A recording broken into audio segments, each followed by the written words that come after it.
Halo semuanya, perkenalkan nama saya Misha Devina dari kelas arsitektur reguler B. Hari ini saya akan menjelaskan tentang memahami arsitektur. Yang pertama, apa itu arsitektur? Pengertian ini saya ambil dari seorang arsitek asal Jawa Tengah, yaitu Yusuf Biliarta Mangunwijaya atau dikenal juga dengan YB Mangunwijaya. Di sini ia mengatakan bahwa pengertian arsitektur adalah Wastawidya atau Wastuwidya yang berarti ilmu bangunan. Wastuwidya mencakup ilmu tata bumi, tata gedung, dan tata kemudian lalu lintas. Mangunwijaya juga menafsirkan arsitektur sebagai penciptaan suasana, perkawinan guna, dan citra. Arsitektur tidak dilihat dari kemewahan bahan, teknologi, dan harga, sebab dari bahan-bahan sederhana pun bisa memberikan cerminan refleksi keindahan yang puitis dari suatu arsitektur yang jauh lebih bersih dari godaan ataupun keponggahan. Menurut dia pada tahun 1988, yang dimaksud di sini adalah ilmu tata bumi, gedung, dan juga lintas, di mana gedung yang akan dibangun harus sesuai dengan tata bumi yang ada di sekitarnya.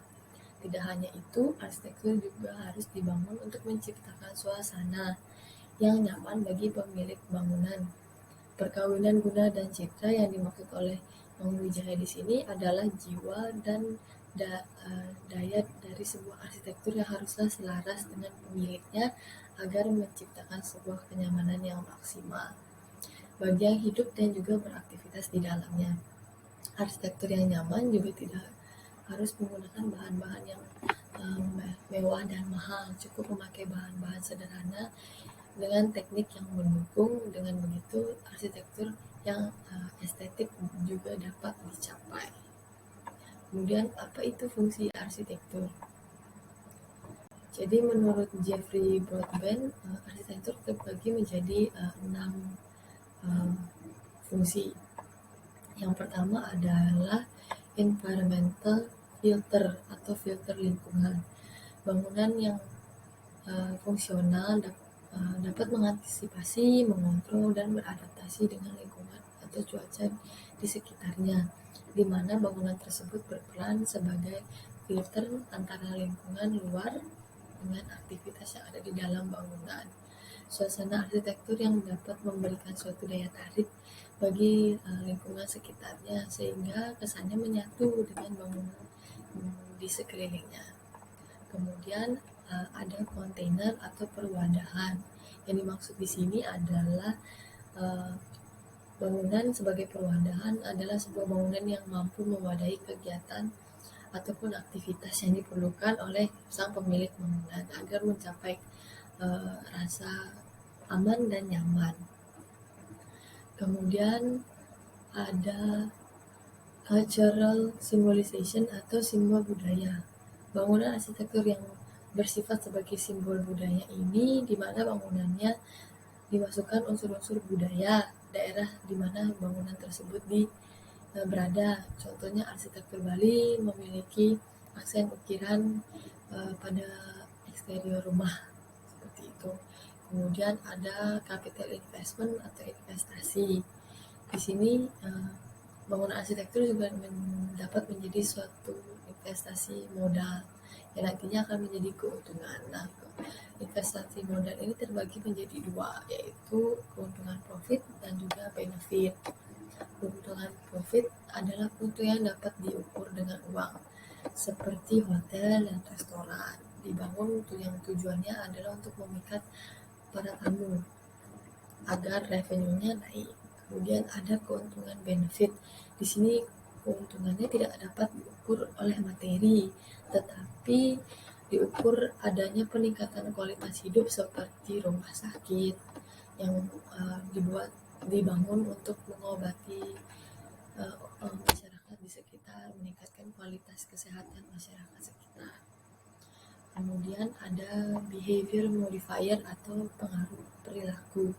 Bangunan arsitektur dapat mengubah perilaku dan atau kebiasaan seseorang sesuai dengan suasana ruang. Jika ruangnya menimbulkan rasa aman, rileks, kemungkinan besar pemilik bangunan tidak akan merasa stres. Kemudian yang terakhir adalah aesthetic function atau fungsi estetika, di mana bangunan arsitektur yang fungsional juga harus memiliki nilai estetis atau bentuk yang artistik dan serta mempunyai nilai keindahan. Fungsi estetika ini membuat suatu karya arsitektur dapat dinikmati dan diapresiasi oleh orang-orang yang melihatnya. Kemudian lanjut, apa saja tugas dan ruang lingkup seorang arsitek. Jadi menurut Ikatan Arsitek Indonesia terbagi menjadi 6. Yang pertama adalah mengonsep perancangan. Di sini sebelum mengonsep, seorang arsitek harus memeriksa dan mendapatkan data secara keseluruhan. Data yang harus diambil sebelum mengonsep adalah orientasi matahari, elemen alami, tampilan, topografi, pola cuaca, peraturan daerah, dan akses utilitas. Ini akan mempengaruhi dan memberikan ide-ide untuk para arsitek dapat mengonsep rancangan bangunannya. Kedua adalah prarancangan. Di sini sang arsitek sudah mempersiapkan skematik desain bangunan yang telah ia konsep. Desain dan skematik ini adalah gambar-gambar sketsa bangunan. Sketsa ini nantinya akan diperlihatkan kepada klien apakah sudah sesuai dengan keinginan mereka atau belum dari sisi fungsi serta estetika bentuk dari sebuah bangunan. Kemudian adalah mengembangkan rancangan yang dibuat.